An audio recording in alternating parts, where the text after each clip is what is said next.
And welcome to Chapter 3 of this tutorial on Word 2007. As you can see right there, it's Chapter 3. And we'll begin Chapter 3 with a discussion of some of the save options. This entire chapter, all the modules in this chapter, are about saving and printing options, which of course we'll get to. We want to start though with some of your save features and some of the changes that have occurred with Word 2007. Of course, saving a document is an important part of using a document. After all, once we put it away, we want to come back and work with it sometime later on most of our documents. And we need to make sure we understand some of those save options. So, as you can see here, there's a couple of different ways to do it that I want to point out here. One of those save options is right above the Home tab in your ribbon here, and it's called the Quick Access Toolbar. And there is a button here that looks like says save. It looks like a disk, a floppy disk, which of course is totally obsolete. I paused there because I didn't even know what it was at first. But at any rate, that should be there. That's one of the defaults. If you don't see it, make sure and check your quick access toolbar options here. You can click this drop down menu and make sure that save is checked. But again, it is checked by default, so if you want to save a document very quickly, go to the quick access toolbar, give it a save, and you can save it wherever you want to. The default location, by the way, will be, if Vista, it'll be the Documents folder, which has been renamed. One of the differences between Vista and XP is some of the default names of things. So, for example, in XP, you'll save things to My Documents by default. In Vista, the default location is just called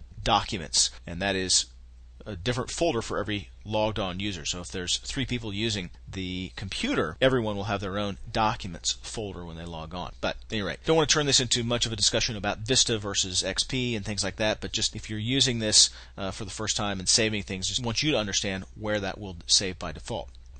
Now the other way, and the more granular way to save your document, is to use the Office button here, and that will of course open this up. You can hover on Save As, and then you can see there are, you might have 4, maybe 5 different choices in your options when you save as. You can save it as a Word document, a Word template, a Word 97 through 2003 document, PDF or XPS, so either portable document file or extensible markup language or XML printing specification file, and then other formats as well.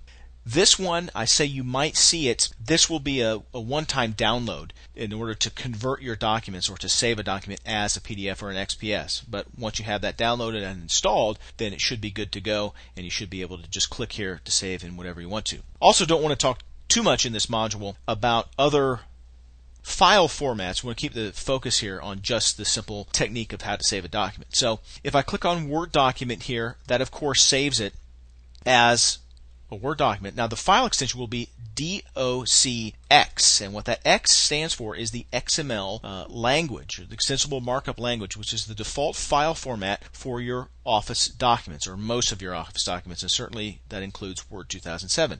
We'll talk more about some of the significance of this later on, but for now just know that that will reduce the file size, and it also will allow for better data sharing between applications. So you prepare some data in Excel, you can use it in Word easier than ever before. You can save it as a web page easier than ever before, and that's again thanks to the XML file format, which is the default.